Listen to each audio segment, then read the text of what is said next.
ada di tengah-tengah kita, lebih utama dari segala sesuatu. Doa yang dikabulkan.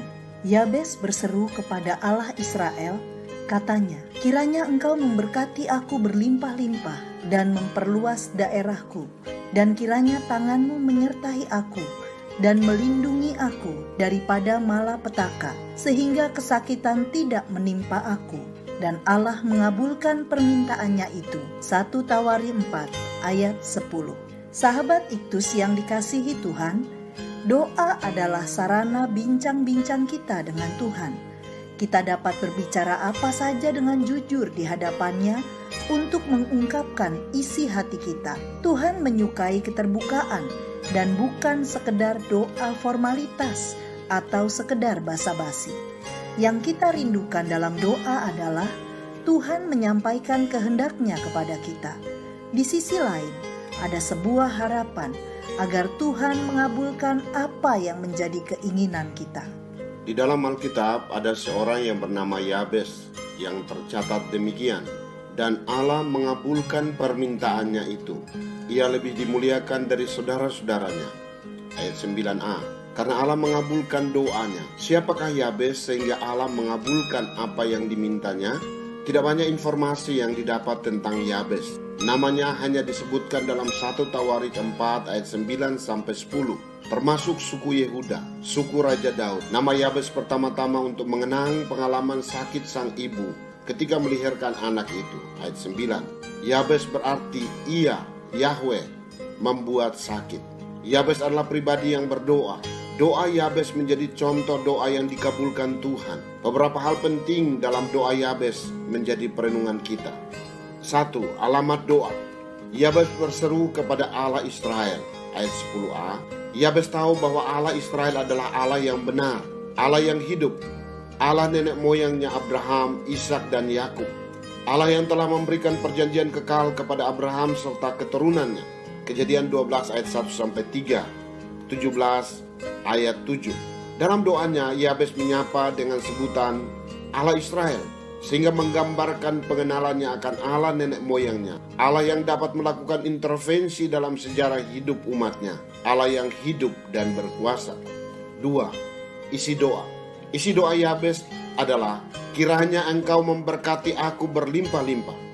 Doa ini memberikan tekanan pada urgensi sebuah permohonan. Seolah-olah Yabes berkata, Tuhan berkatilah aku, lakukanlah sekarang. Terselip nada urgensi, sebuah harapan satu-satunya hanya kepada Tuhan. Seakan ia berkata, tanpa Tuhan memberkati, saya tidak tahu lagi harus mengandalkan siapa. Doa Yabes tidak basa-basi. Tampaknya ia tidak punya pilihan lain. Diberkati Tuhan atau nasibnya akan tetap sakit, seperti diisyaratkan dari nama pemberian ibunya. Tidak ada jalan lain selain mengandalkan Tuhan. Ia minta Tuhan memberkatinya. Ia berdoa untuk dirinya sendiri. Bukanlah ungkapan egoisme, tetapi ungkapan iman yang mengandalkan Tuhan. Bandingkan Yeremia 17 ayat 7 dan 8. Dalam hal apa ia mau diberkati berlimpah-limpah? Pertama, memperluas daerahku. Sebagai kaum Israel, Yabes dan kaumnya sudah mempunyai batas-batas wilayah sendiri.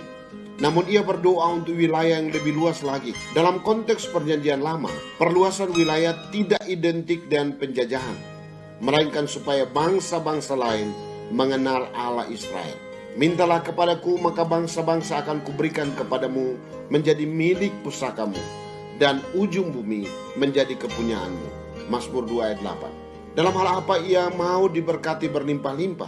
Kedua, tanganmu menyertai aku, tanganmu menyertaiku. Permintaan ini terkait dengan permintaan pertama, sebab perluasan wilayah tidak akan berhasil tanpa Allah berjalan di depan, membuka jalan untuk itu. Dengan Allah akan kita lakukan perbuatan-perbuatan gagah perkasa, sebab ia sendiri akan menginjak-injak para lawan kita. Mazmur 60 ayat 14. Yabes menyadari keharusan bersandar pada kuasa Tuhan untuk perluasan daerahnya, agar nama Tuhan dikenal oleh bangsa-bangsa di sekitarnya. Dalam hal apa ia mau diberkati berlimpah-limpah? Ketiga, perlindungan dari malapetaka, supaya kesakitan tidak menimpaku. Yabes minta supaya tidak sakit, sebagaimana dari namanya sebenarnya ia akrab dengan sakit. Tentu yang dimaksud bukan ia ingin menjadi manusia super yang tubuhnya kebal, tidak bisa sakit. Yang dimintanya adalah tidak menderita karena sakit. Yabes menyadari kelemahannya untuk dapat melaksanakan misi perluasan daerah seperti yang dirindukannya. Kekuatan untuk melakukan tujuan Tuhan merupakan inti permohonan doa pada bagian ini. 3. Jawaban doa. Dan Allah mengabulkan permintaannya itu. Kata dikabulkan berarti disetujui, diterima, diluluskan, atau diperkenankan. Di telinga orang Israel, sungguh aneh orang bernama Yabes yang mestinya akrab dengan sakit-sakitan, namun akhirnya menjadi lebih terhormat melebihi saudara-saudaranya.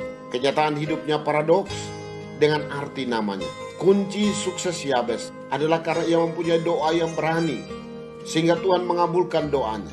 Hidup Yabes berubah karena Tuhan mengabulkan doanya. Sahabat Iktus, kita sering mendengar doa Yabes yang hanya berisi permintaan untuk dirinya sendiri, baik tentang perluasan wilayah, meminta penyertaan dan perlindungan. Padahal sesungguhnya doa Yabes bukanlah doa yang egois. Ia memang meminta berkat berlimpah-limpah dari Allah. Namun semua berkat itu diterimanya dengan sebuah tujuan, agar bangsa-bangsa lain dapat mengenal siapa Allah Israel. Saya mau belajar dari Yabes, menaikkan setiap doa saya kepada Allah yang saya kenal di dalam Yesus Kristus. Diberkati berlimpah adalah kerinduan saya, agar saya dapat memperluas jangkauan wilayah pemberitaan kabar baik. Memohon penyertaan Tuhan untuk melakukan tugas itu, bahkan dijauhkan dari segala penyakit sehingga efektif menjadi berkat. Sama seperti Yabes, saya memiliki masa lalu yang menderita dan menyakitkan, tetapi Tuhan mengubah saya supaya saya menjadi berkat secara maksimal.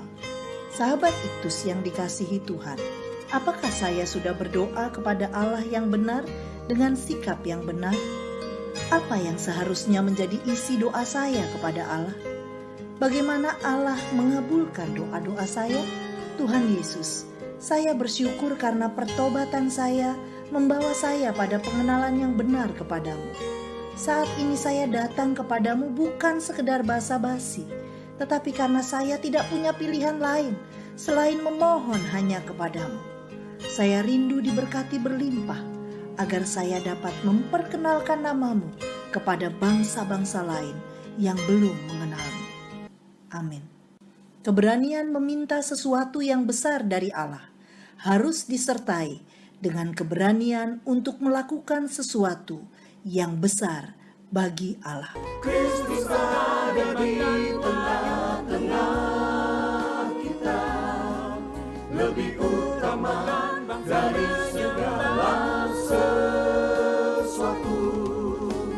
Kristuslah yang harus ku beritakan hingga datangmu Kristus.